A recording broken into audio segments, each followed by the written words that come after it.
Hey everyone, welcome back to Car Trend, where we dive deep into the history, design, and personality of the most iconic cars ever made. Today, we're taking a ride through time with a car that needs no introduction, the 1973 Volkswagen Beetle. It's more than just a car. It's a cultural icon, a design marvel, and a testament to automotive simplicity done right. When you think of classic cars, chances are the Beetle pops up somewhere in your mental image. And for good reason. The Beetle is the best-selling car of a single design in automotive history, and the 1973 model year was a particularly special chapter in its long, storied life. So, buckle up as we explore why the 73 Beetle still turns heads and hearts today. Let's begin with a little backstory. By 1973, the Beetle had already been around for over 3 decades. Originally designed by Ferdinand Porsche and commissioned by Adolf Hitler in the 1930s as the people's car, the Beetle overcame its controversial origins to become a global symbol of freedom, economy, and counterculture. In the post-war years, Volkswagen ramped up production, and by the 1960s, the Beetle had made its way into the garages and driveways of millions around the world. Now, the 1973 model didn't bring radical changes to the Beetle's appearance, but it did mark a turning point in its evolution. Volkswagen had been slowly refining the car over the years, and in '73, they introduced several updates that made it more comfortable, safer, and a little more practical, without compromising the charm that made the Beetle so beloved in the first place. One of the most noticeable updates was the larger curved windshield, introduced on the Super Beetle. It improved aerodynamics slightly and provided better visibility. Compared to the older flat windshield, this one gave the cabin a more modern feel, even though the dashboard and interior still clung to that minimalist aesthetic that made the Beetle so unique. Speaking of interiors, the 1973 Beetle received a newly designed dashboard with a padded surface, a larger glove box, and better ventilation. It's small details like these that show how Volkswagen responded to the growing expectations of consumers, especially in the US market.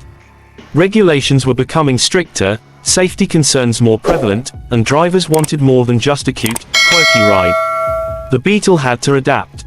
And adapt it did. The '73 model included new energy-absorbing bumpers, which were thicker and mounted farther from the body to comply with US crash safety standards.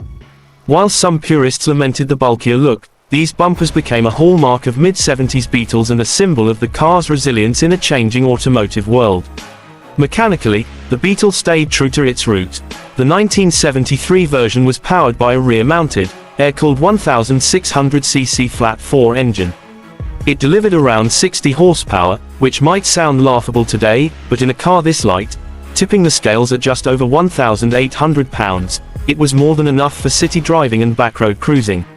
The unmistakable engine note, that soft, rattling chug that only an air-cooled VW can produce, is pure nostalgia on wheels. The Super Beetle variant also featured a McPherson strut front suspension, a major step up from the older torsion bar system. This change improved ride quality, handling, and opened up more space in the front trunk, or frunk. It's not something you'd race around corners with, but it was noticeably more comfortable, especially on longer drives. What really sets the 1973 Beetle apart isn't just the specs, it's the vibe. It's the kind of car you fall in love with for what it represents. Simplicity, reliability, personality, while other cars of the era were starting to go bigger, heavier, and more complicated, the Beetle stuck to a formula that worked. And that's what made it so special. You didn't just drive a Beetle. You had a relationship with it. People gave their Beetles names. They painted flowers on them. They packed them with surfboards and road tripped across countries.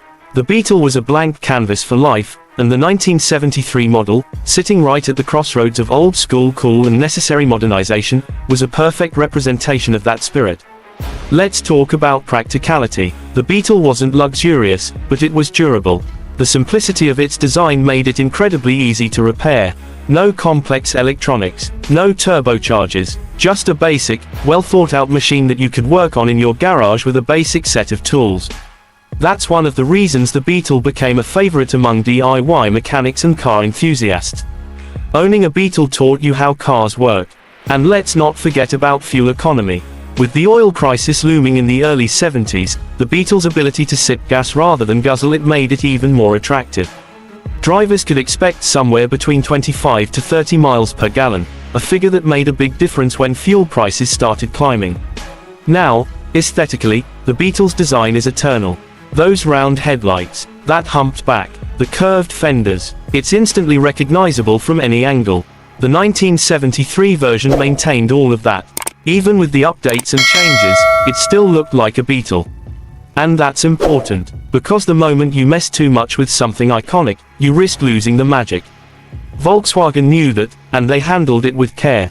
Today, the 1973 Beetle holds a special place in the collector world. It's not the rarest Beetle. It's not the most powerful. But it strikes a balance between old-world charm and modern usability. You can still drive a 73 Beetle today without feeling completely out of sync with modern traffic. It's the perfect classic for someone who wants the retro experience without the headache of sourcing obscure parts or dealing with temperamental systems. There's also something emotional about driving a Beetle. It brings out smiles, waves, and memories from passersby. Everyone seems to have a Beetle story, whether it was their first car, their college car, or the car the parents drove. And the 1973 model is a big part of that collective memory. So if you're thinking about picking one up, here's what you should know. First, parts availability is still surprisingly good. There's a massive global community of Beetle lovers who have kept the aftermarket alive and well. Second, maintenance is relatively cheap if you're willing to learn. And third, driving one is like stepping into a different era, one where speed wasn't the goal, but connection was. Connection with the road, with your car, and with the people around you. At Car Trend, we think cars like the 1973 Beetle remind us what driving used to be about. Not just going from point A to point B, but enjoying the journey. Feeling every curve in the road. Listening to the engine hum behind you. Smelling the oil, the gasoline, the vinyl interior. It's a full sensory experience. Before we wrap up, we want to hear from you. Have you ever owned a Beetle? Maybe you grew up riding in the backseat of one. Drop your stories in the comments below. And if you enjoyed this trip back in time, give us a like, hit that subscribe button, and turn on notifications so you never miss a ride with us. Thanks for watching Car Trend, where the classics live on and the stories never get old. We'll see you next time. Keep driving, keep dreaming.